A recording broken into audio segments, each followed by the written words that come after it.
एक हरा भरा गांव था जहां किसान शांति से रहते थे। पर अचानक एक दिन से एक विशाल जंगली हाथी रोज गांव में घुसने लगा। वह घर तोड़ देता, खेतों की फसल रौंद देता और कभी कभी किसी को अपनी सूंड में पकड़कर पटक देता। गांववासी भयभीत होकर कहते, अब तो जीना मुश्किल हो गया है, यह हाथी हमें एक एक कर मार डालेगा। गांव वाले पांडवों और कृष्ण की कथा सुनते थे। उन्होंने दूत भेजकर कहा, हे भीम, हे कृष्ण, हम असहाय हैं, हाथी का आतंक हमें हर दिन निगल रहा है, हमारी रक्षा करो। भीम गर्ज कर बोले, हाथी कितना भी शक्तिशाली क्यों न हो, जनता को सताने का अधिकार नहीं। कृष्ण मुस्कुराए, बल के साथ बुद्धि भी चाहिए। चलो भीम, आज देखते हैं यह हाथी कितना उग्र है। दोनों गांव पहुंचे। गांववासी उनके चारों ओर घिरकर रोने लगे।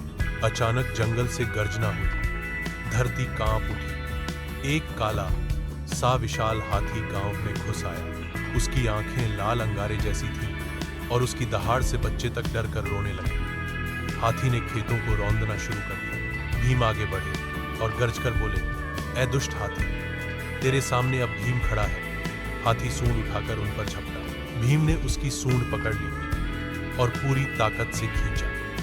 हाथी गुस्से से चिंघाड़ा, पर भीम की पकड़ से न छूट सका। भीम ने उसे जमीन पर पटक दिया। गांव हिल उठा, लेकिन हाथी और उग्र हो गया और औरतों बच्चों की ओर दौड़ा। कृष्ण ने अपनी बांसुरी बजाई। स्वर इतना मधुर था कि हाथी के कान खड़े हो गए। वह वहीं थम गया, फिर धीरे धीरे शांत होकर बैठ गया, मानो जादू हो गया हो।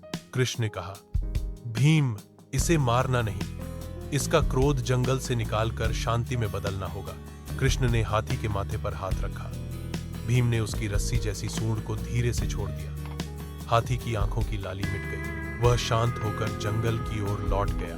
गांव फिर से सुरक्षित हो गया। गांववासी झूम उठे। उन्होंने फूल बरसाए और कहा, जय भीम, जय कृष्ण। एक ने बल से हाथी को रोका और दूसरे ने बुद्धि से उसका हृदय बदला। गांव में ढोल नगाड़े बजे और रात भर दीप जलाकर उत्सव मनाया गया।